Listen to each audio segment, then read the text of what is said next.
chez Gosport, mon métier et celui de mes équipes, c'est de développer les collections de marques propres. Donc du développement du produit, de son design jusqu'à sa livraison. Donc on travaille vraiment comme un fournisseur interne en fait au sein du groupe Gosport. Merci. Je laisse la parole pour moi. Bonjour à tous, moi du coup Quentin. Normalement vous pouvez pas me manquer, je suis juste derrière. Ça fonctionne, je sais pas. Si. Et je bosse chez Tranquille Émile. Donc Tranquille Émile, on est une jeune marque de vêtements et d'accessoires fabriqués en France. On a repris la marque il y a un peu plus de 3 ans et demi maintenant avec Olivier. C'est une aventure familiale parce qu'Olivier est également mon oncle et mon parrain. Et on essaie de valoriser au maximum des savoir-faire locaux. Et puis moi je m'occupe particulièrement du développement produit et de toute la démarche éco-conception qu'on décrira aujourd'hui. Voilà, merci. Donc voilà, vous avez compris, on va voir à travers leurs 2 expériences comment est-ce qu'on peut intégrer ce concept en entreprise. Donc dans une grande entreprise ou dans une petite et avec des stratégies différentes. Donc vous allez voir, c'est très intéressant. Et je vais juste commencer par une petite introduction sur qu'est-ce que l'éco-conception et sa place dans la mode circulaire. Et on va voir justement derrière eux comment est-ce qu'ils appliquent le concept. Donc l'éco-conception, c'est avant tout la réduction des impacts environnementaux dès la conception et le développement d'un produit ou d'un service. Et donc nous, on résume ça au pôle éco-conception en 5 points clés. D'abord, on prend en compte, du coup, on a l'angle de vue produit, donc on est concentré dessus, on n'a pas le point de vue organisme, production globale, on est vraiment sur le produit, sur tout son cycle de vie, et on va utiliser cet angle de vue pour réfléchir à l'améliorer. Le deuxième point clé, donc c'est ce que je disais un peu dans le premier, le point de vue cycle de vie, c'est aussi extrêmement important. On s'intéresse aux matières premières, à ce qui se passe en fabrication, à toutes les étapes de logistique qui interviennent, à l'aspect entretien, usage, durée de vie chez les consommateurs et à la fin de vie aussi du produit et à son recyclage. Donc on a vraiment une vision globale sur toutes les étapes par lesquelles doit passer le produit, même si on se place en tant que producteur, enfin fabricant, concepteur. Le troisième point, c'est l'approche multi-critères. On s'intéresse à différents critères environnementaux. Alors on connaît tous le changement climatique, l'impact carbone, qui est le plus connu aujourd'hui. Mais en éco-conception, on essaye d'avoir une vision sur d'autres indicateurs, qui peuvent être aussi la pollution des eaux, des sols, de l'air. Donc on a aussi une vision globale sur comment est-ce qu'on impacte l'environnement selon ces différents indicateurs. Ensuite, évidemment, il faut essayer d'éviter les transferts d'impact.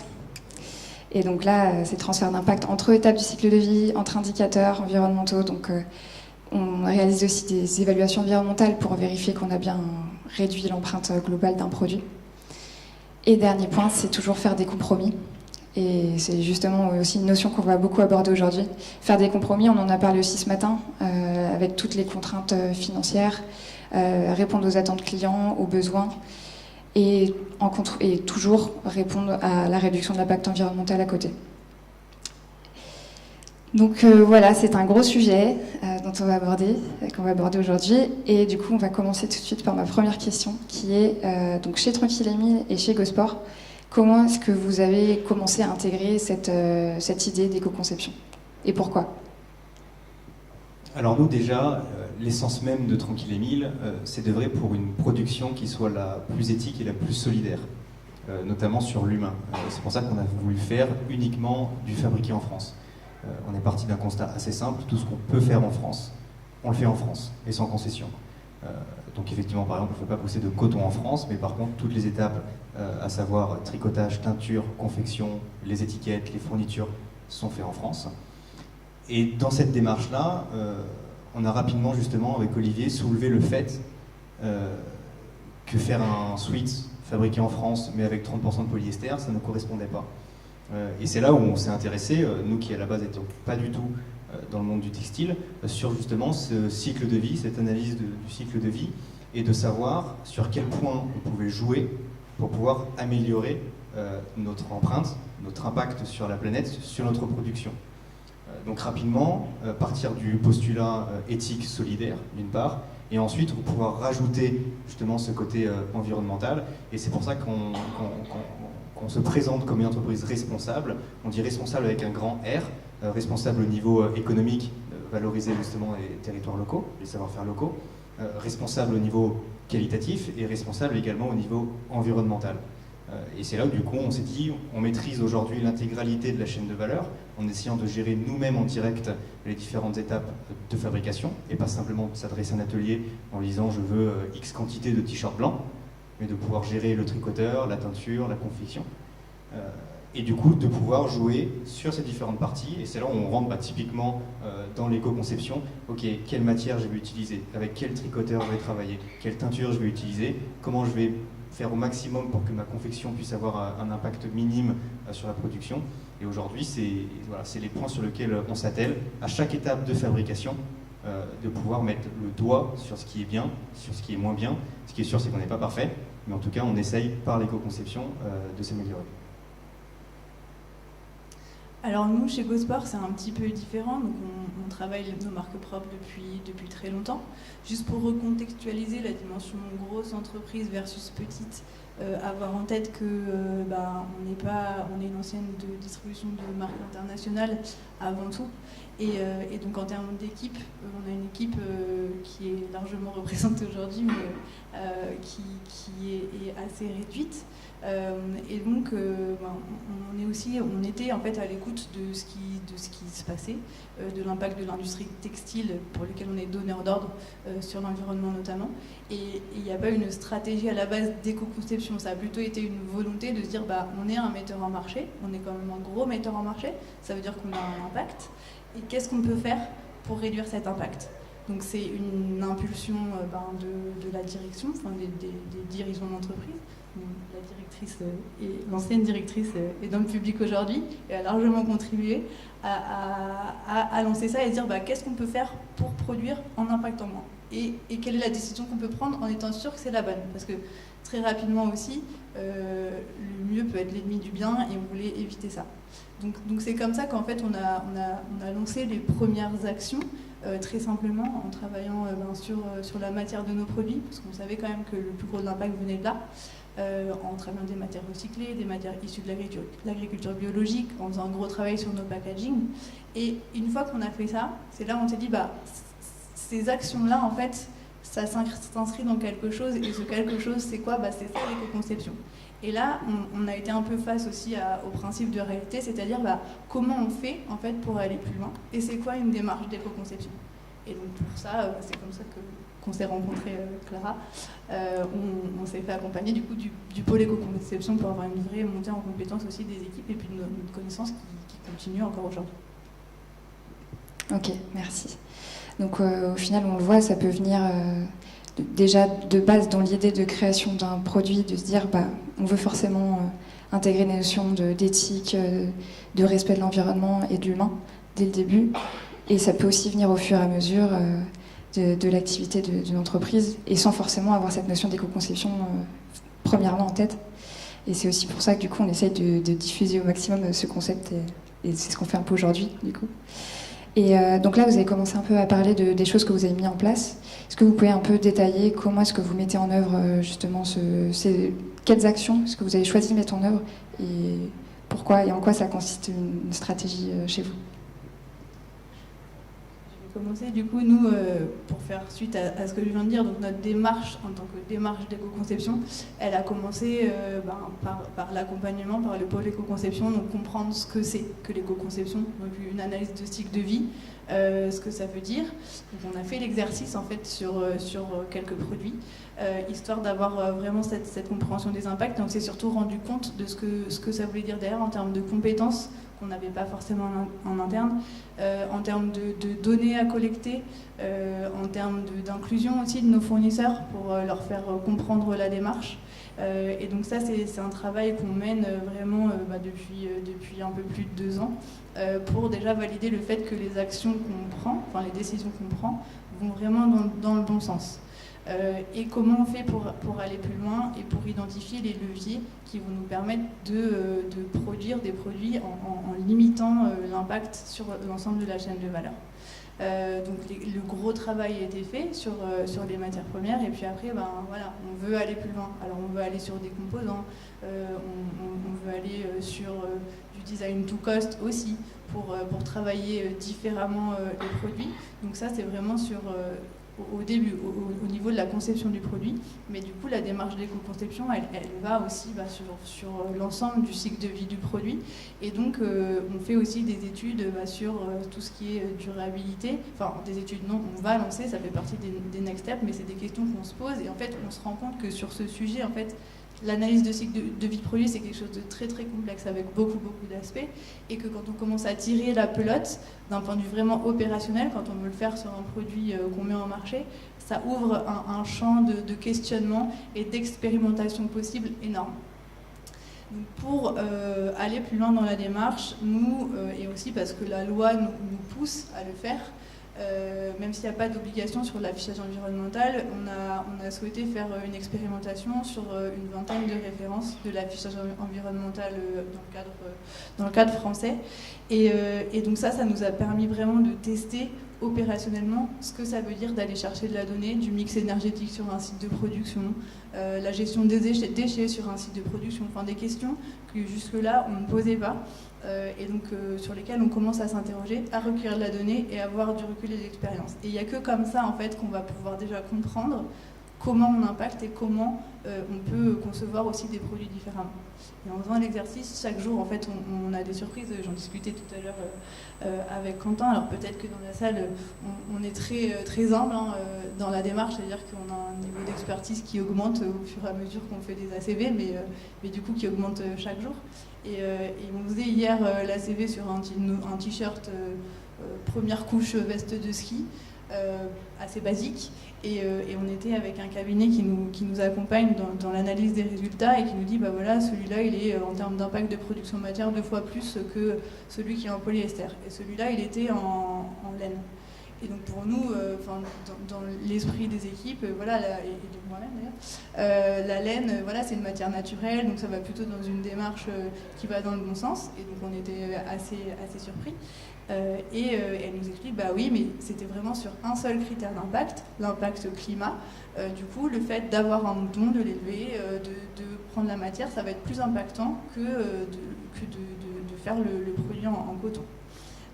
Et donc voilà, et ça c'est des choses qui arrivent en fait tous les jours, et donc plus on tire cette pelote là et plus on apprend et on peut prendre les bonnes décisions, et ça souligne aussi le fait qu'il y a cette dimension dont tu as parlé Clara, de multi-critères, de différents types d'impact, et c'est ça la difficulté, c'est qu'il faut toujours arriver à mettre le curseur au bon endroit, et puis à un moment aussi faire des choix. On ne peut pas être bon sur l'ensemble des impacts, mais au moins s'animer sur des choses qui sont cohérentes, atteignables, et s'écrire des objectifs sur lesquels on peut travailler et qu'on peut atteindre. Et ça, c'est un vrai enjeu au quotidien, vraiment. Donc au final, il y a eu plusieurs étapes, et votre formation, elle continue. Enfin, vous êtes vraiment dans un processus d'amélioration continue, pour le coup, et où l'évaluation environnementale et les outils d'ACV donc, occupent quand même une place importante dans cette montée en compétences sur le sujet. Oui, complètement. Et c'est une vraie montée en compétences des équipes, de tout un chacun, parce que c'est vraiment des choses qu'on ne connaissait pas et qu'on ne maîtrisait pas jusqu'à il y a peu d'années. Et on a tous des idées reçues sur les matières naturelles sont peut-être meilleures pour l'environnement que les matières synthétiques, mais il faut toujours garder la perception de quel indicateur on regarde, quelle est la performance qu'on veut pour notre produit. Enfin, il y a énormément de questions à se poser. Et c'est justement, quand on est rentré dans tous les rouages de cette réflexion, c'est énorme, il y a beaucoup de questions à se poser et c'est un chemin long à parcourir. C'est ça, mais plus on se pose de questions, et c'est plutôt bon signe, je pense. Je suis tout à fait d'accord, et je pense qu'on peut souligner le fait que l'éco-conception, c'est une évolution perpétuelle. C'est une remise en cause, et c'est ce que tu as souligné, de déconstruire, ce que tu disais également Clara, de déconstruire ce qui nous semble assez évident. Si je l'illustre moi à mon niveau et au niveau de Tranquille Émile, globalement il y a 3 ans, on s'est dit ok, on a fait un sweat 100% coton, tricoté, teint, confectionné en France. On peut pas faire mieux. Fabriqué intégralement dans la région Auvergne-Rhône-Alpes, à peu près 100 km parcourus, du tricotage jusqu'au stockage. On est nickel, on n'a plus rien à faire, l'éco-conception, c'est validé, on a un produit qui est hyper responsable. On était jeunes à cette époque. 1 an plus tard, on s'est dit, on a été challengé, votre coton il vient d'où? Mon coton il est tricoté en France. Oui, mais votre coton il vient d'où? On ne s'est pas posé la question. Du coup, première amélioration, première révolution, ce que tu disais, ok, chercher justement l'information, mon coton, comment il est cultivé, comment il est transformé, et comment il arrive justement chez mon tricoteur, et quel impact il va avoir. Aujourd'hui, on a de nouveau évolué, on est parti sur un 100% coton bio, et sur lequel on a toutes les informations justement sur la culture, la filature, et bien sûr les étapes qu'on connaît déjà qui sont faites en France. Deuxième cas, il y a 1 an et demi, 2 ans à peu près, oui, vous savez que le coton, c'est une des plantes les plus énergivores en termes de consommation d'eau. Ah, effectivement, on n'y avait pas forcément pensé. Aujourd'hui, on travaille le lin. Donc c'est vraiment une évolution perpétuelle de pouvoir avoir une première image, de se dire au jour J, à l'heure actuelle, moi je suis conscient que ma dernière collection printemps-été, elle est plus responsable, elle est mieux éco-conçue que celle de l'année dernière. Celle de l'année prochaine, elle sera sûrement mieux que celle de cette année. Et c'est là où justement il faut qu'on reste justement à notre échelle, de se dire que dans tous les cas, ce qu'on fait, on essaye de le faire au mieux, mais ce ne sera jamais parfait. Et au niveau éco-conception, sur quoi je peux jouer?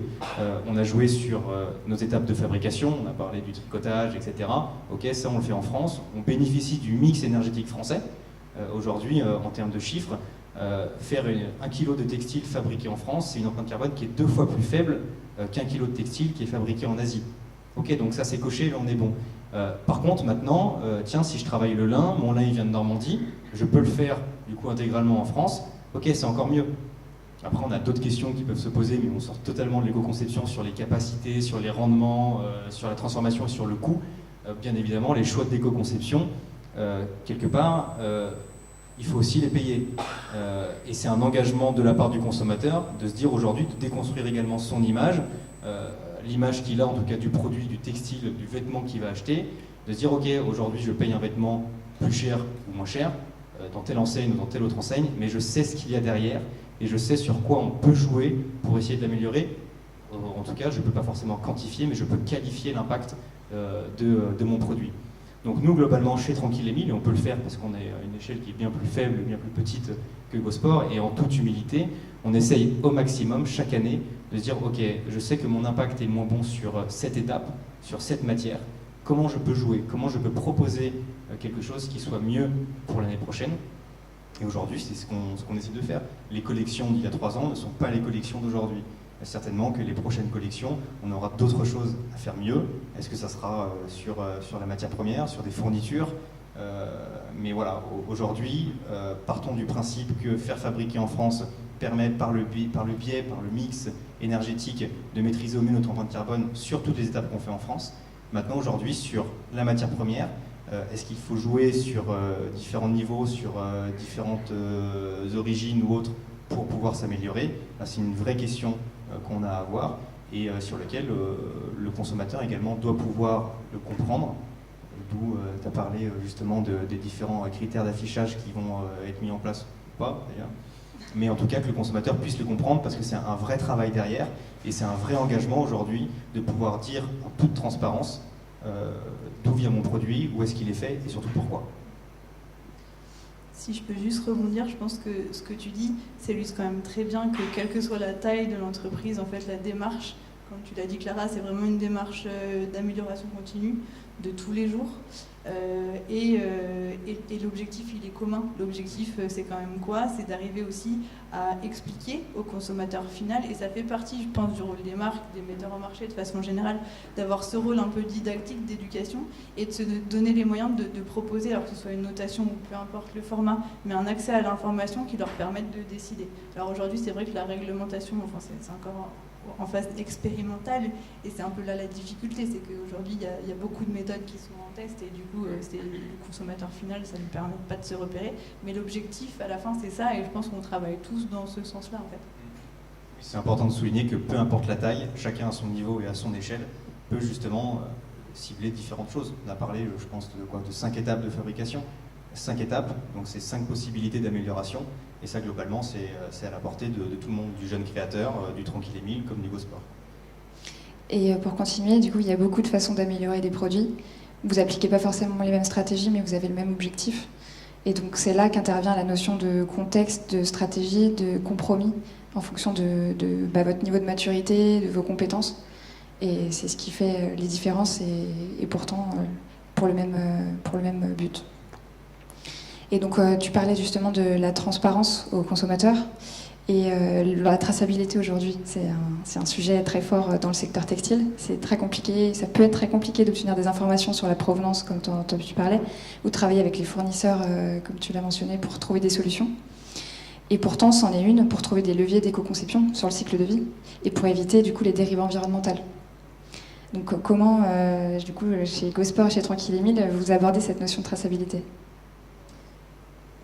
Chez nous, la traçabilité, en fait, elle a commencé il y a un petit moment. Elle a commencé, elle a été quand même fortement... s'intéresser, en fait, un peu plus dans le détail à où est un fabricant, comment il travaille. Je pense qu'il y a un vrai virage au moment des événements du Rana Plaza qui ont quand même poussé l'ensemble des marques et metteurs en marché à s'intéresser de plus près à l'outil de fabrication, plutôt d'un point de vue social, de par l'événement. Et en fait, quand on commence à travailler dans une démarche d'éco-conception, on se rend compte qu'il y a un très gros volet collecte de données. Donc la donnée, si le produit est fabriqué à l'étranger, c'est auprès des fournisseurs étrangers, mais pas que. Un produit made in France, sa fibre peut ne pas venir de France si c'est pas du lin. Donc c'est à peu près le même type de questions. Et donc là, on commence en effet à tirer cette pelote. Et donc en fait, ça nous a vraiment poussé à commencer à mener un travail de descendre au-delà justement du fournisseur de rang 1, donc le fournisseur pour lequel on est donneur d'ordre, et commencer à vraiment travailler une cartographie de notre supply chain. Donc l'objectif, évidemment, c'est d'arriver jusqu'à la fibre, mais c'est un travail colossal. Quand on travaille avec plusieurs dizaines de fournisseurs, faire l'exercice, ça demande vraiment d'investir en tant que marque ou enseigne dans la ressource humaine pour faire ce travail de collecte de données. Et puis collecter de la donnée, c'est bien, mais en fait, il faut aussi la comprendre et savoir l'exploiter. Et donc ça, c'est le deuxième aspect. Comment est-ce qu'on l'exploite ? Donc est-ce qu'on a la compétence pour le faire ? Comment on se fait accompagner pour le faire ? Pour l'exploiter correctement dans nos ACV, pour avoir le maximum d'informations possibles. Alors, si on n'a pas toutes les infos, les bases de données sont faites pour ça. Mais du coup, après, on se retrouve aussi avec des données majorantes qui, au final, dans le calcul d'une note ou sur un bilan ACV, ne rendent pas forcément compte de la réalité. Donc c'est toujours difficile, quand on n'est pas expert en plus sur le sujet, d'avoir déjà des résultats qui sont un peu avec des biais.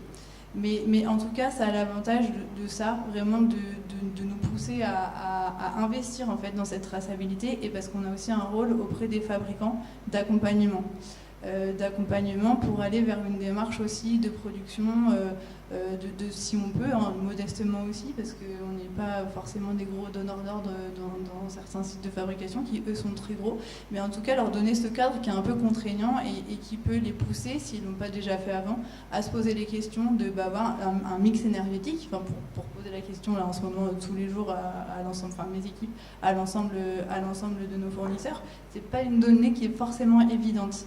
Le pourcentage, le taux de déchets, tourne prod, c'est pareil. Ne pas utiliser la donnée majorante de la base, c'est pas facile. Et donc on a aussi ce rôle-là en fait, et c'est toute la supply chain qui doit évoluer. Donc c'est qu'en ayant un gros travail sur cette partie traçabilité et accompagnement des fournisseurs qu'on y arrivera.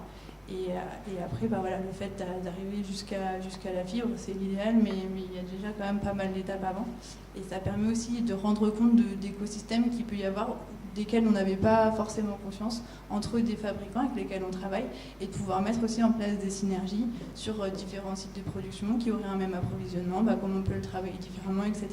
Et ça, il n'y a qu'en le sachant, en identifiant en fait le flux, qu'on peut y arriver.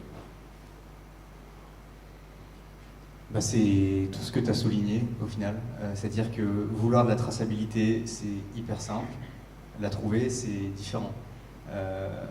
À notre échelle également, aujourd'hui, ça a été un vrai parcours du combattant pour réunir les différentes informations, pas forcément celles qui sont faites en France, parce qu'on le gère, on le connaît, on sait où c'est fait, et on connaît personnellement, c'est-à-dire qu'aujourd'hui, ce que j'expliquais, nous on a 80% de notre production qui est fait uniquement en Auvergne-Rhône-Alpes, qui nous donne la grande chance justement de pouvoir avoir des vrais contacts humains. On sait où c'est fait, par qui c'est fait, comment c'est fait. Le reste, notamment des chaussettes ou des casquettes qui sont faites bien évidemment en France, mais qui sont faites en dehors de la région, sur lequel on n'a pas forcément ce côté contact humain. À l'inverse, et on revient un peu au coton, je ne vais pas aller me déplacer justement chez l'agriculteur, chez le filateur ou autre. Et là, l'accès à l'information, nous, à notre niveau, on a rencontré vraiment de vraies difficultés. Alors qu'on était impliqué de pouvoir dire à n'importe qui, à n'importe quel moment, les différentes étapes de fabrication et pouvoir y répondre en toute transparence. Ce n'est pas forcément la meilleure solution. Notre coton, globalement, il vient d'Inde, de Grèce ou des États-Unis. Ce n'est pas la meilleure solution comme pays de provenance, mais en tout cas, l'information n'est pas cachée. Pourquoi ? Parce qu'on revient au fait qu'il faut que le consommateur puisse comprendre ce qu'il achète, pourquoi il l'achète, et l'impact de ce qu'il va acheter.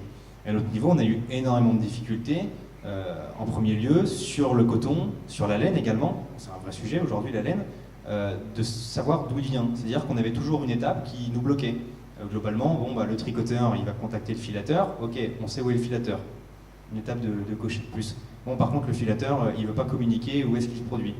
Ah, donc moi je peux aujourd'hui plus facilement dire d'où vient mon coton si je n'ai pas l'assurance.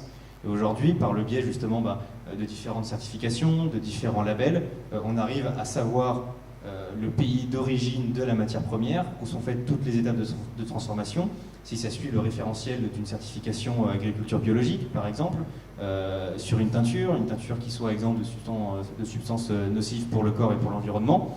Toutes ces choses-là, ça a été un vrai chemin, un vrai travail du combattant globalement pour pouvoir les avoir. On a aujourd'hui des grosses difficultés, notamment sur la laine, où la filière lainière française a énormément souffert. Aujourd'hui, 80% de la filière lainière est exportée en Chine parce que c'est devenu une charge pour l'éleveur. La laine, qui est normalement son produit de base, est devenue une charge. C'est quand même assez incroyable d'en arriver là.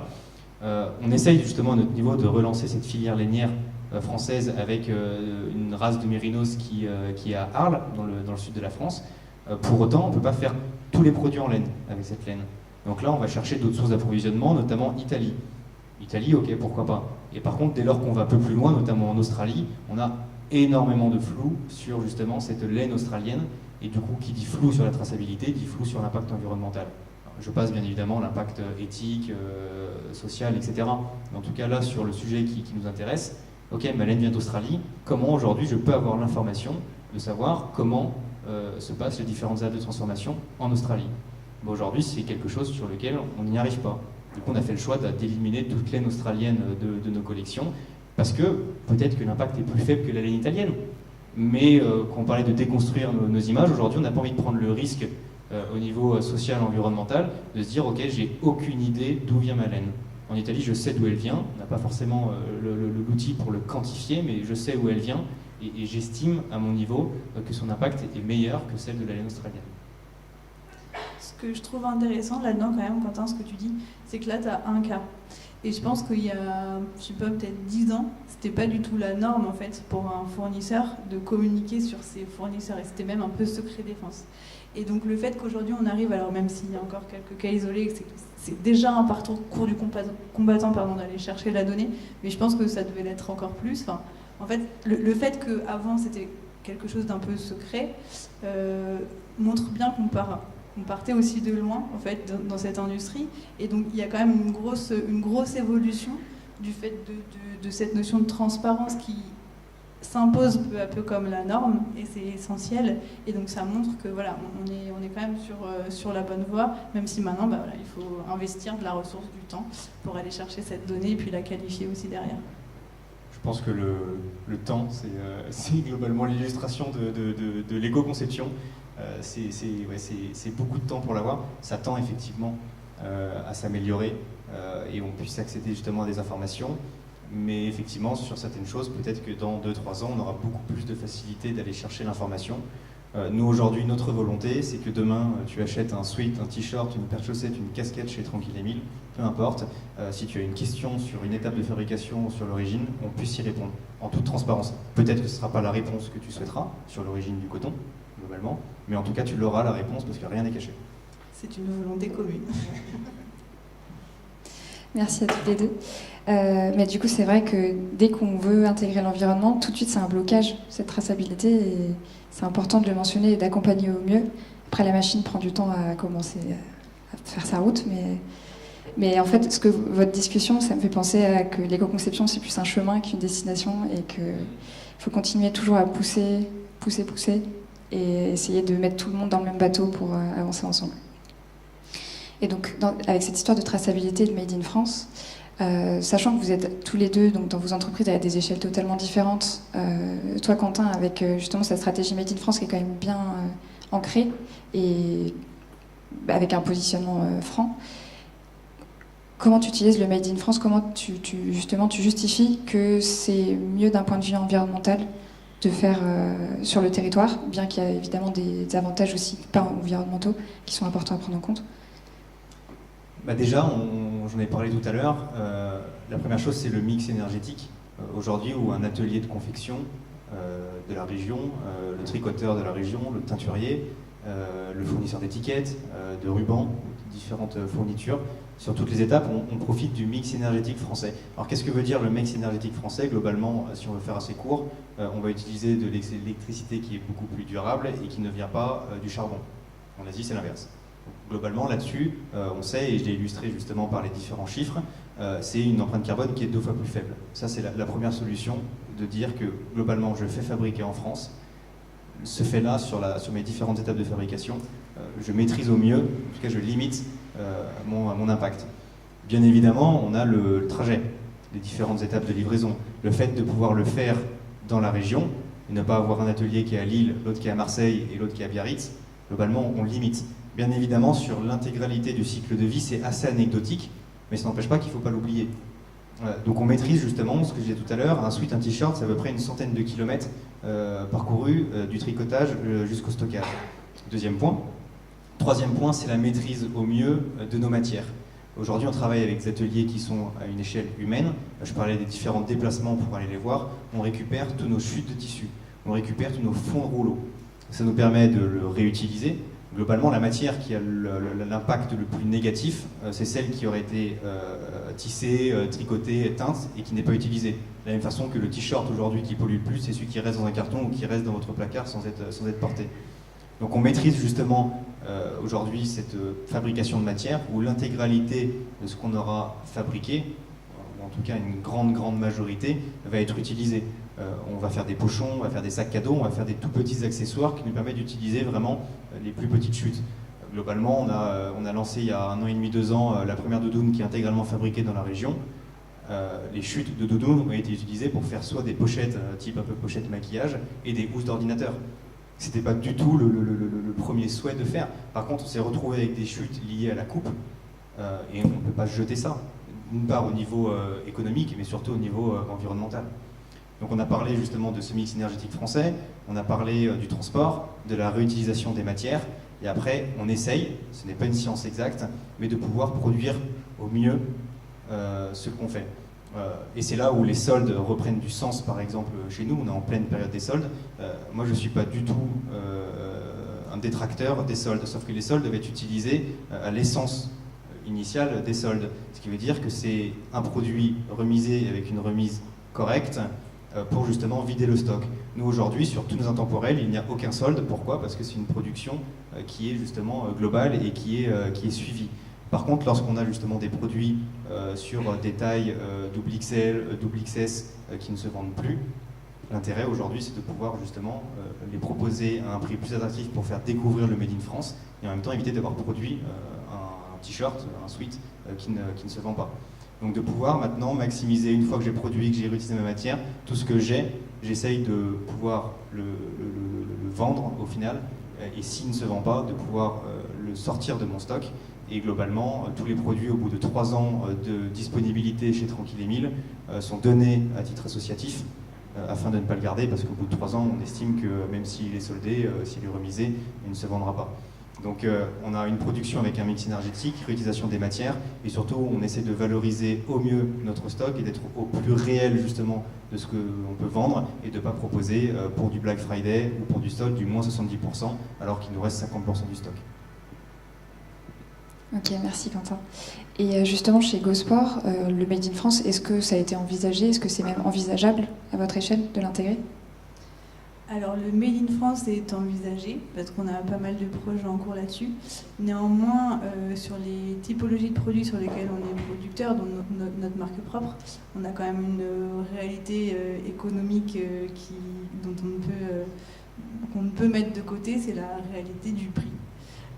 puisque en termes de prix d'achat, aujourd'hui on fait l'exercice, parce qu'on essaye de développer des projets dans ce sens, mais sur un t-shirt assez basique, on a un prix à 5 à 6 fois supérieur que ce qu'on a aujourd'hui.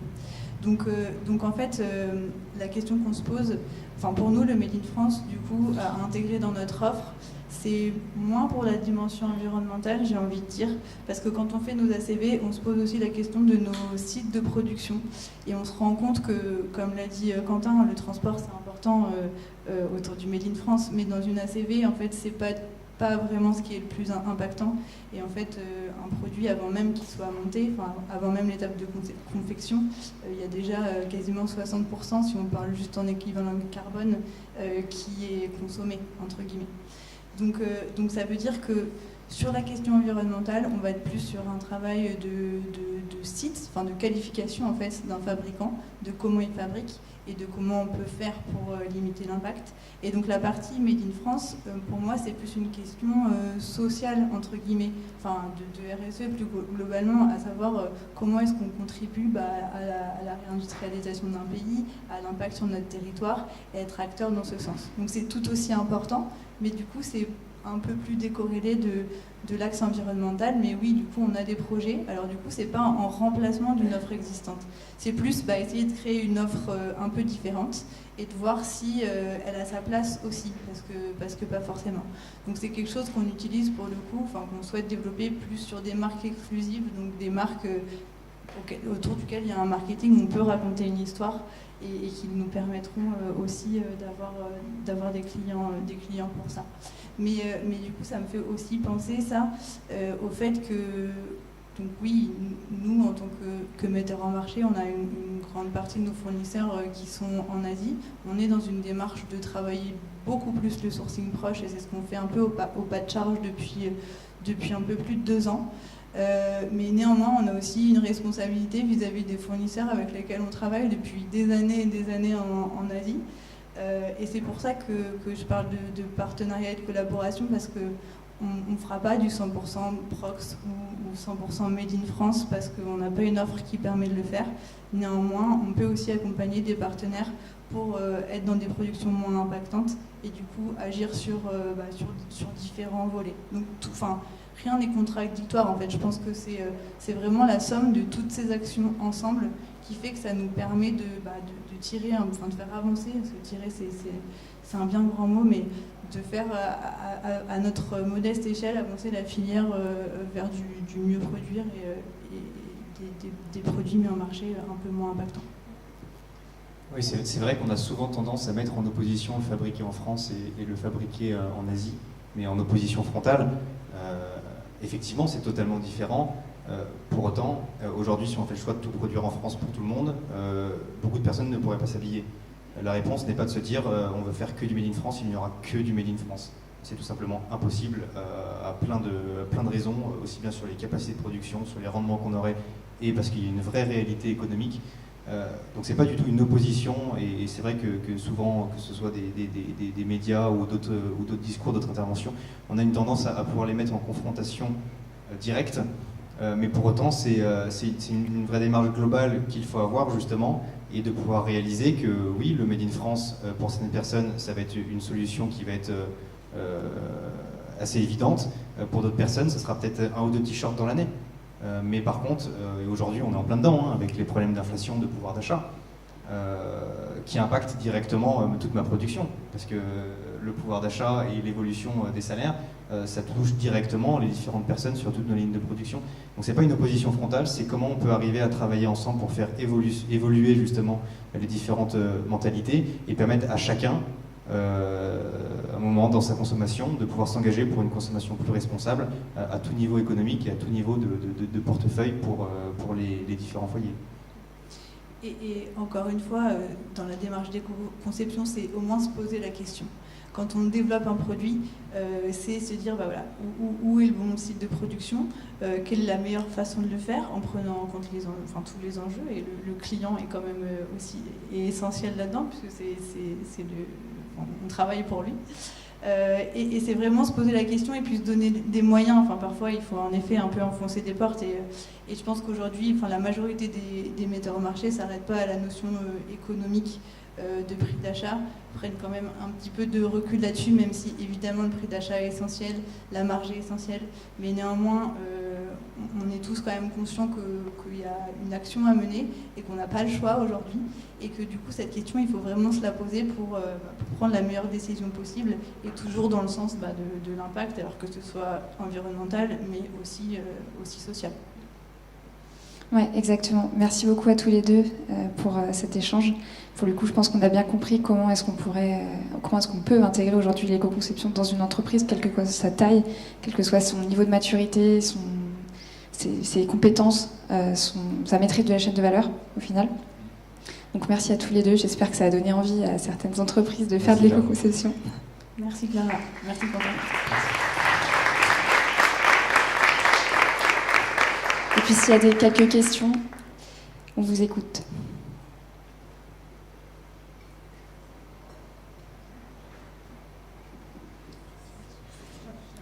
Bonjour, Colline Simon du CTC. Tout d'abord, merci beaucoup pour votre... Je ne vois pas, pardon. Ah, pardon, oui. Merci beaucoup pour votre présentation. J'avais juste une question concernant le sujet de la traçabilité que vous avez abordé. Est-ce que vous utilisez un logiciel ou un outil pour justement collecter toutes ces infos de traçabilité externe comme Fairly Made, Crystal Chain ou autre? Alors oui, nous, en fait, on fait partie d'une initiative ICS, Initiative for Compliance and Sustainability, et en fait, qui est un groupement d'enseignes et metteurs en marché français, à la base pour proposer un outil plutôt d'audit social.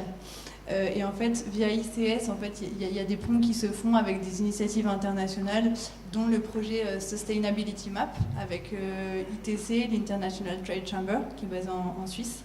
Et donc en fait, il y a vraiment un outil partagé qui est accessible en fait pour l'ensemble des metteurs en marché, qui nous permet de lancer d'avoir ce travail de traçabilité.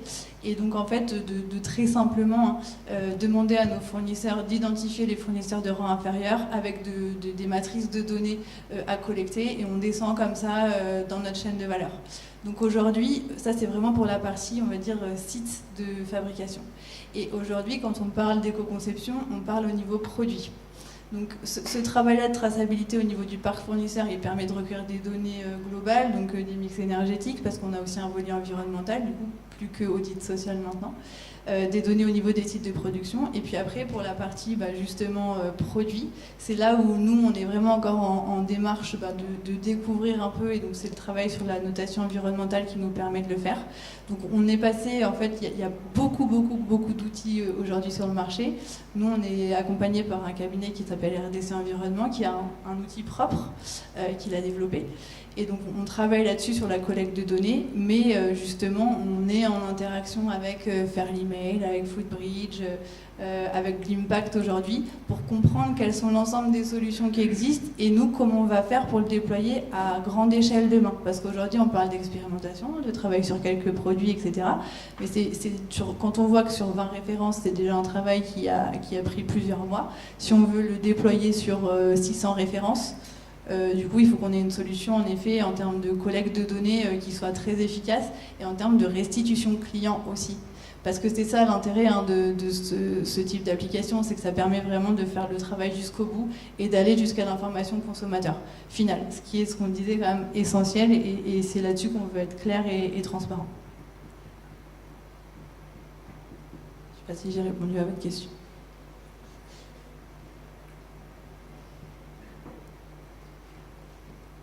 Bonjour, merci beaucoup pour la présentation. Moi, j'avais une question qui était plus... On a beaucoup parlé de traçabilité, d'amont de la filière. On a relativement peu parlé de la fin de vie en fait, des produits, alors qui est en France délégué à Refashion, qui est l'éco-organisme. Mais bon, voilà, certains des metteurs en marché sont administrateurs de Refashion. Et pour autant, voilà, on sait très bien que c'est une filière qui est sous-financée, qu'il y aurait un énorme impact positif à pouvoir développer une vraie filière de recyclage de la matière pour justement sourcer de de la matière en fait en France, qu'on produirait en France à partir de déchets.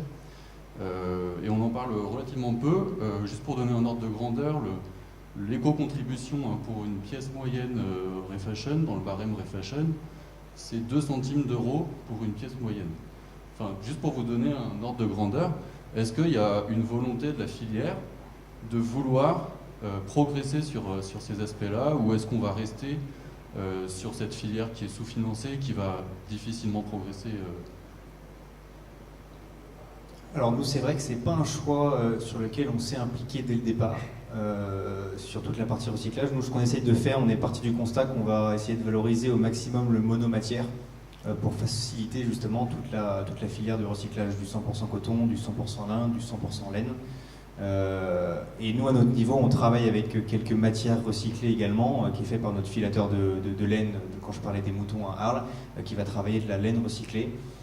Aujourd'hui, ça va être un sujet en tout cas d'actualité chez Tranquille Émile par rapport à ce que vous avez annoncé, c'est que l'impact est globalement très positif et qu'on s'y est aujourd'hui peu intéressé et que ça va être important justement. C'est sûrement, j'ai parlé du 30% polyester, 70% coton, ensuite 100% coton, ensuite 100% coton bio. Demain, est-ce que la réponse ira justement sur cette valorisation de ce recyclage? Peut-être, sûrement. Pour l'instant, j'ai pas encore la réponse. Mais nous, à notre échelle, voilà, c'est des questions qu'on se posera assez rapidement, qu'on commence à se poser en tout cas, parce qu'effectivement l'impact est là, et il y a des données aujourd'hui qui permettent de savoir que cet impact est positif. Alors moi, je suis plutôt en phase avec votre analyse. Pour le coup, j'étais à l'Assemblée Générale de Refashion la semaine dernière. Et la bonne nouvelle quand même, c'est qu'en effet, même au sein de la filière, tout le monde a conscience vraiment de ça. Et alors c'est peut-être poussé par la réglementation évidemment, puisque le cahier des charges qui est dans la loi AGEC pousse les éco-organismes à être beaucoup plus ambitieux justement sur plein de sujets, dont la partie recyclage et l'investissement aussi dans la R&D sur ces sujets. Refashion était très en retard là-dessus, et leur budget aujourd'hui de fonctionnement vont doubler ou tripler dans les 5 ans à venir. Donc l'éco-contribution dont vous parlez, là, c'est la dernière année où elle va être si basse déjà.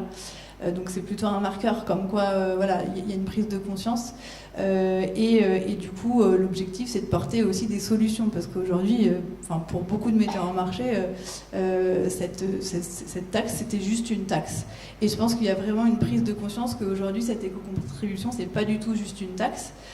C'est surtout se donner des moyens d'avoir des vraies solutions de recyclage et de pouvoir recréer de la matière à partir de produits en fin de vie. Sauf que voilà, il y a plein d'initiatives qui existent au niveau national. Donc Refashion, c'est la seule filière en France, hein, il n'y en a qu'une. Contrairement à d'autres types de produits où il y a plusieurs filières, plusieurs éco-organismes. Et donc du coup, elle se met en action là-dessus. Nous, en tant que metteurs en marché, on essaye d'être déjà bien. Enfin, on apprend aussi en faisant, parce que comme je vous l'ai dit, en toute transparence, jusqu'à il y a quelques temps, c'était juste une taxe qu'on payait. Il n'y avait pas derrière de réflexion plus que ça. Aujourd'hui, on est vraiment beaucoup plus acteurs sur la fin de vie de nos produits en tant que metteurs en marché, parce qu'on a conscience de ce que peut apporter cette filière. Et du coup, ce qu'on fait, c'est qu'on commence à lancer aussi des projets, complètement décorrélés des éco-organismes, de collecte en magasin, et pour porter des projets jusqu'au bout, justement comprendre aussi, nous grandir là-dessus et savoir qu'est-ce qui se passe. Ok, bon, il y a les acteurs de l'économie sociale et solidaire, très bien, mais si mon produit il est vraiment en fin de vie, qu'est-ce qui va lui arriver, qu'est-ce que je peux en faire derrière? Et nous, ce type d'initiative, on le met en place, donc notamment sur un projet sur l'année prochaine. On a déjà fait des tests en magasin là, mais sur le produit chaussant, où on a décidé de travailler avec un acteur là qui est en train de développer un site industriel de désassemblage de chaussures, pour faire vraiment le travail jusqu'au bout, désassembler une chaussure, essayer de voir ce qu'on peut en sortir, du caoutchouc, du TPU, du PU, de l'EVA, et essayer de reformuler de la matière pour la réintroduire dans une production en Made in France, pour le coup. Donc ça, c'est une initiative propre, voilà. Et ça, je pense qu'il y en a plein en fait qui se multiplient. Et c'est justement tout l'enjeu et le travail, c'est leur mission des éco-organismes de soutenir financièrement, parce qu'ils ont une grosse partie de leur budget maintenant qui est alloué à ça, ce type d'initiative pour permettre de créer ou de densifier et de perfectionner la filière de recyclage en France, pour qu'on puisse vraiment utiliser ce gisement, le gisement, ce qui est aujourd'hui sont des déchets, en autre chose. Et pour compléter aussi, donc sur le sujet de l'éco-conception, Cherry Fashion, c'est aussi un grand axe de travail, en plus du développement de cette filière de fin de vie de recyclage. Et ils ont une plateforme sur laquelle ils mettent beaucoup de ressources et ils essayent de diffuser au maximum aux metteurs sur le marché quels sont les perturbateurs et facilitateurs de tri et de recyclage pour que justement à cette arrivée en fin de vie, ça soit au mieux revalorisé. Et voilà, je pense que c'est un travail à la fois amont et aval à faire en parallèle. Eux, ils sont vraiment dans une démarche de sensibilisation et en effet maintenant d'action pour créer cette espèce de site où seront mis en face les acteurs qui veulent produire et puis les acteurs du recyclage. Pour que voilà, si Tranquille Émile veut avoir de la fibre recyclée, il peut aller chercher un fournisseur de matière. On en revient globalement à la traçabilité aussi. Parce que la traçabilité sur le recyclage, aujourd'hui, on a eu en test plusieurs matières recyclées sans aucune information de l'origine de la matière, de l'endroit du recyclage. Et quand on connaît justement l'histoire des conteneurs sur lesquels on se donne bonne conscience, nous Européens, de recycler et d'envoyer des conteneurs qui sont stockés en Asie et dont on ne fait plus rien, là se pose effectivement une vraie question de traçabilité. Oui, ça c'est revenu en boucle. Hein. Enfin, je pense que vous êtes beaucoup à avoir vu le reportage des montagnes et des montagnes de textiles sur les plages du Ghana. Et ça, cet aspect traçabilité, et qu'est-ce qu'on fait de ce flux en fait, il fait partie des gros sujets et des metteurs en marché, mais Edry Fashion qui est garant de ça en fait.